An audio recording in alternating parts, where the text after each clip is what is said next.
I will speak for myself as also from my own experience, because I'm not just with CDAC.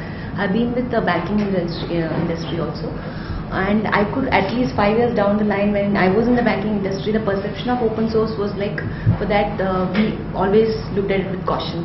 Right. And during my tenure with the bank, I was with PSU Bank.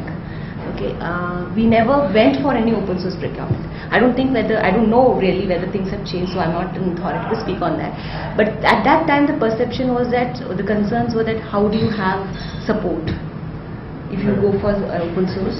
Like basically, because all mission critical applications, most of the BFSI applications are mission critical.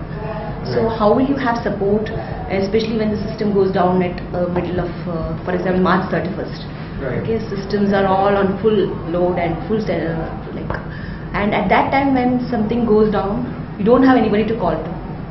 So that was one of the major concerns where that industry which I work with never considered at that point in time. Now I don't know whether scenarios have changed. Now as far as the present CDAC is concerned, we are using open source.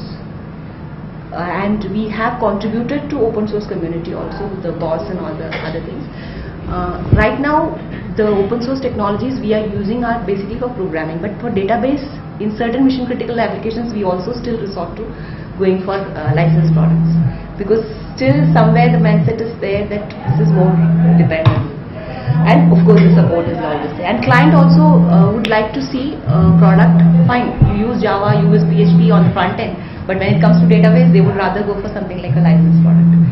So this is what I would start with, and I really want to get in sync with the group, so I would rather speak more. I would like to know what. What about your experience?